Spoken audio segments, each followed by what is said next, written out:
जब से पूरे देश के अंदर इलेक्शन कमीशन ने एसआईआर यानी कि स्पेशल इंटेंसिव रिवीजन चलाई है ना, तब से ये फॉर्म 7 बहुत ज्यादा न्यूज में है और कंट्रोवर्सी में भी है। इसीलिए एग्जाम में यहाँ से क्वेश्चन आने के चांसेस काफी ज्यादा हैं। तो प्लीज आप इस रील को सेव जरूर कर लेना। किसी भी वोटर का वोटर लिस्ट से नाम हटाने के लिए फॉर्म 7 भरा जाता है। लेकिन ये नाम हटाया क्यों जाता है? इसके पीछे कुछ रीजंस हो सकते हैं। हो सकता है उस वोटर की डेथ हो गई हो सकता है उसका नाम लिस्ट के अंदर डुप्लीकेट आ गया हो सकता है उसने अपना रेजिडेंस चेंज कर दिया कहीं और पे रहने लग गया हो सकता है जब उसने वोटर आईडी बनवाई होगी तो उस समय पे उसकी उम्र जो है 18 साल की ना हुई हो सकता है उसने इंडियन सिटीजनशिप छोड़ के किसी बाहर कंट्री की जो है नागरिकता ले ली हो सकता है उसके फॉर्म के अंदर गलत जो है डिटेल भर दी गई हो, जैसे उसका नाम या उसकी स्पेलिंग या उसका एड्रेस वगैरह। इस केस में वोटर लिस्ट से उसका नाम हटा दिया जाता है। अब सवाल ये है कि मान लो मेरा नाम वोटर लिस्ट से डिलीट करवाना है तो कौन करवा सकता है? इसमें सबसे पहला व्यक्ति होता हूं मैं खुद, यानी कि मैं अगर खुद चाहता हूं कि मेरा वोटर लिस्ट से नाम हट जाए तो मैं फॉर्म 7 भर सकता हूं और ऑब्जेक्शन रेज कर सकता हूं। इसके कई सारे कारण हो सकते हैं भैया। हो सकता है मैं कहीं और पे शिफ्ट हो गया हूं, हो सकता है मैंने किसी दूसरी कंट्री की नागरिकता ले ली हो।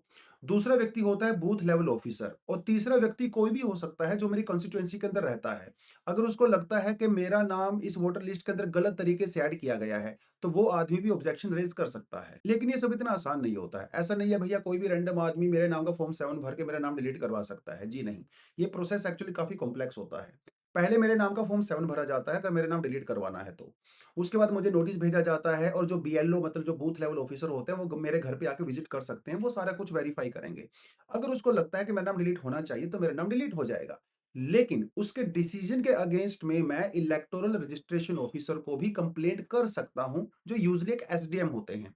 और एसडीएम ने अगर मेरा मान लो नाम डिलीट कर दिया तो उनके डिसीजन के अगेंस्ट में मैं 15 दिन के अंदर अंदर कंप्लेंट कर सकता हूं डीएम को भी। और अगर डीएम को भी लगता है सारा वेरिफिकेशन करने के बाद कि भैया मेरा नाम डिलीट होना चाहिए, उसके बाद मेरा नाम डिलीट होता है। अगर कोई आदमी मेरे खिलाफ ऑब्जेक्शन करता है और मेरा नाम डिलीट करवाना चाहता है तो इस फॉर्म 7 के अंदर उसकी भी सारी डिटेल्स भरी जाती हैं। और अगर इलेक्शन कमीशन को ऐसा लगता है कि मेरे खिलाफ जो कंप्लेंट हुई है वो फॉल्स कंप्लेंट हुई है और जानबूझ के की गई है तो उसके खिलाफ जो है कार्रवाई भी हो सकती है। तो अब सवाल ये है कि भाई जब ये प्रोसीजर इतना ज्यादा कॉम्प्लेक्स है तो उसके बावजूद भी फॉर्म 7 का मिसयूज कैसे हो सकता है? देखिए ऐसी बहुत सारी कंप्लेंट आ रही हैं राजस्थान से, तमिलनाडु या गुजरात से, जहां पे किसी वोटर का नाम डिलीट हो गया है लेकिन उसने कहा है कि भैया मैंने तो कोई ऐसा फॉर्म भरा ही नहीं था। जबकि इलेक्शन कमीशन का यह कहना है कि इस व्यक्ति ने फॉर्म भरा भी है और उसके ऊपर सिग्नेचर भी हैं। तो यहाँ पे काफी ज्यादा मिसयूज हो रहा है। उसके अलावा जो भी ऑब्जेक्टर्स हैं जिन्होंने ऑब्जेक्ट किया है, ऐसा बहुत सारे केस में देखा गया है कि फॉर्म 7 के अंदर उन ऑब्जेक्टर्स की डिटेल डाली ही नहीं गई है। ना तो उनका ईपीआईसी नंबर है, ना उनका खुद का नाम है, ना उनका उनका खुद का एड्रेस भी नहीं है।